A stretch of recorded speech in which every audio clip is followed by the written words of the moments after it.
Before we start, this is meant to be a speedrun video to show you how fast you can get as soon as you know how to use the software.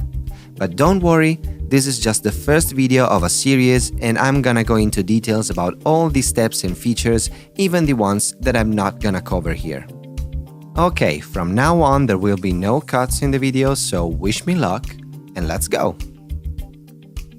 First of all, I'm gonna go to the repo and I'm gonna use git, so I copy the address and I clone the repo in a my collection folder.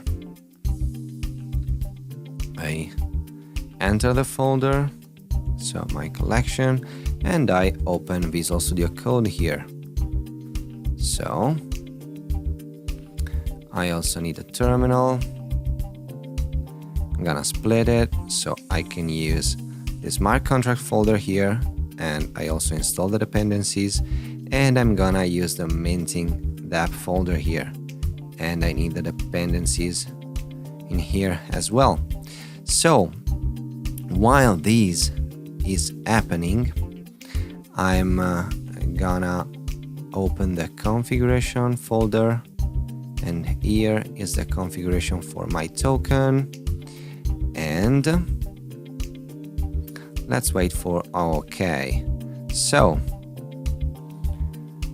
the dependencies are installed, so the first thing that I'm gonna do is actually renaming the contract. So a good name can be Fast NFT.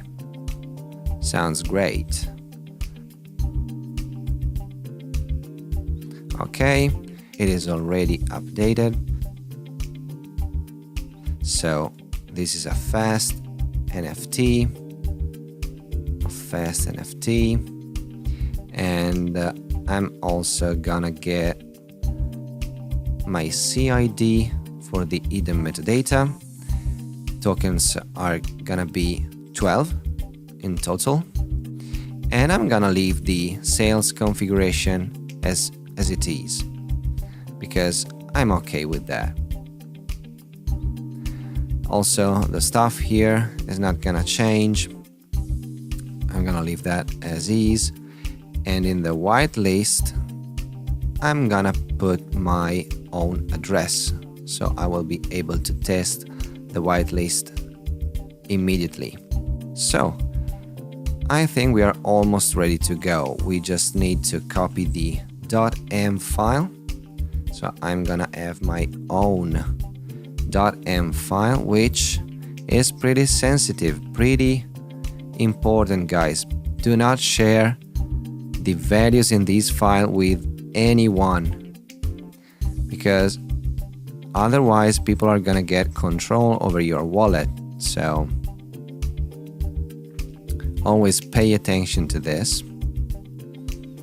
I also need the Etherscan API, and I'm gonna close this file, so I won't need it anymore. And now we are ready to deploy. Let's see if it works. It's a yarn deploy network Rinkeby.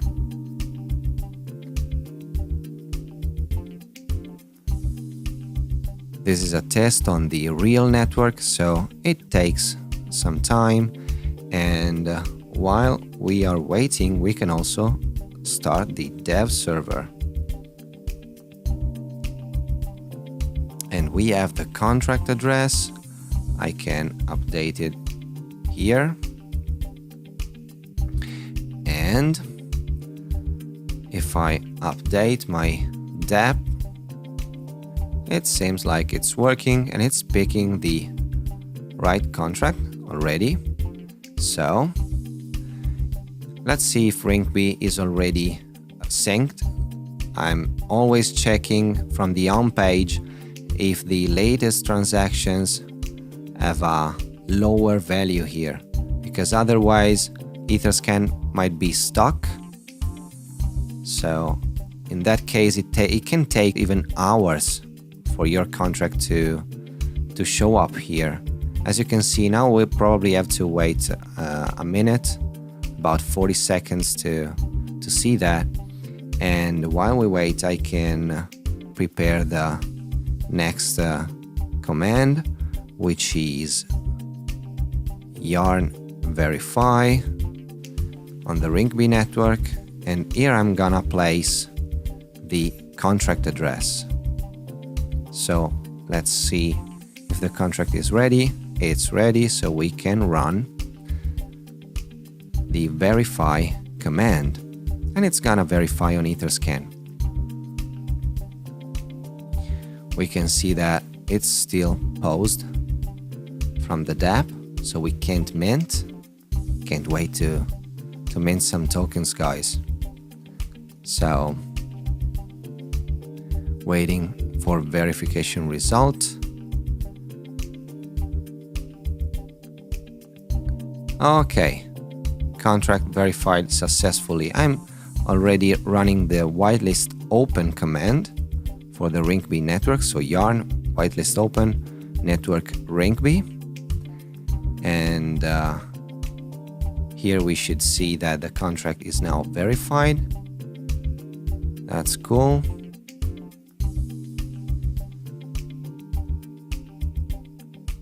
And we now have to wait for the whitelist sale to be open. Okay, so the Merkle tree root hash has been updated, and also it's enabling the whitelist sale now.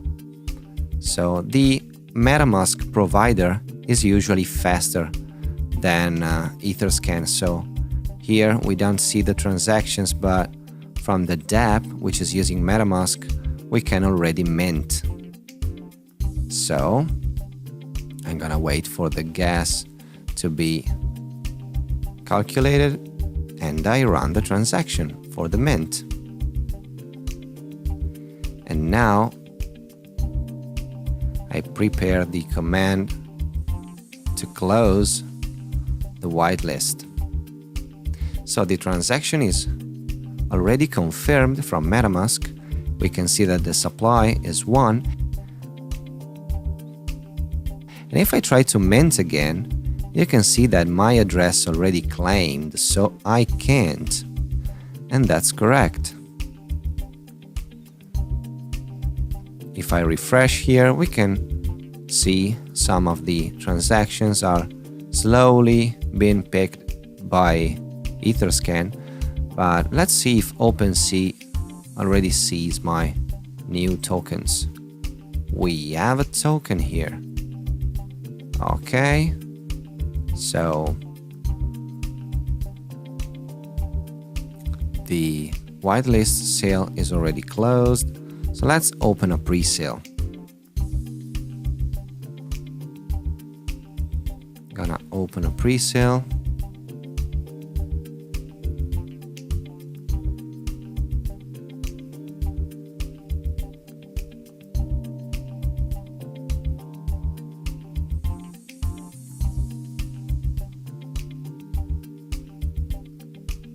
Okay, it's changing the token price.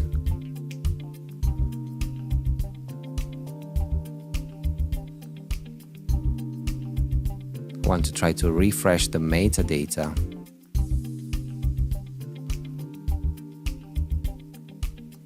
Because it's strange that it's not showing the image here.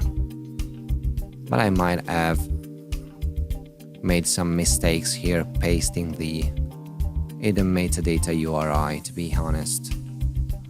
Just gonna check that later.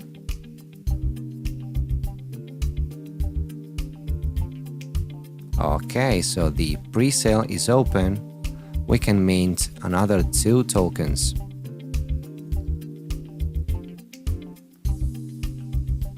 This is okay. This is live, and so let's see what happens if I try to see the hidden metadata URI. It says it's this one.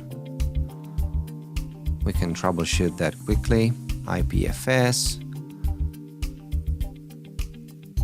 Okay. It seems to work properly. So it's probably just OpenSea. Okay, so now it works. So it was not my fault. Now I can move to the public sale directly without even closing the pre-sale. You know, the pre-sale and public sale are pretty much the same thing. The only stuff that is changing is the price and the max mint amount per TX. But the posing and unposing stuff is the same. So unless you're posing the contract when you switch between the sale steps, you can move from the pre-sale to the public sale by skipping the pre-sale close command. So now it seems that it worked. So here you can see the price is updated. We can mint. I confirm the transaction. And from here, from my profile, I should be able to see the other tokens. Here they are.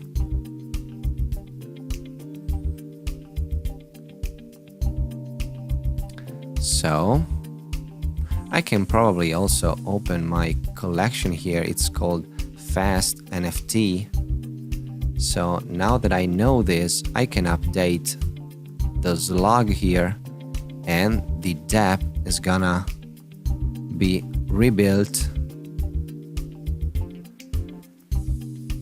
And now we have 8 tokens out of 12. So we can mint, let's try to mint 5 tokens. Max supply exceeded, so we can't. Let's try 4. Okay. I want this collection to be sold out.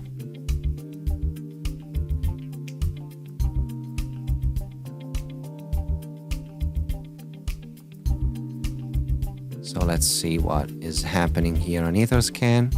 We have a bunch of transactions. And the collection is sold out.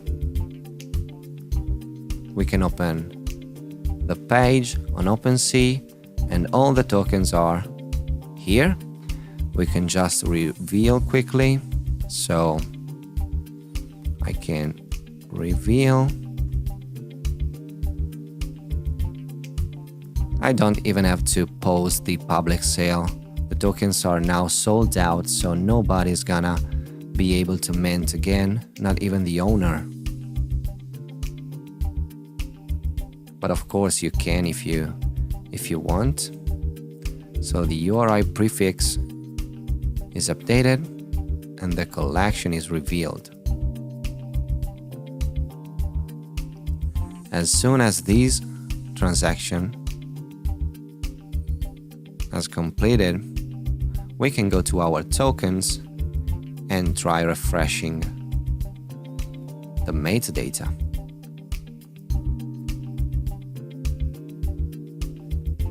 It seems like it takes some time.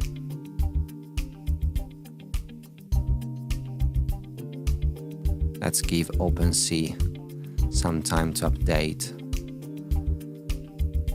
the information about the contract.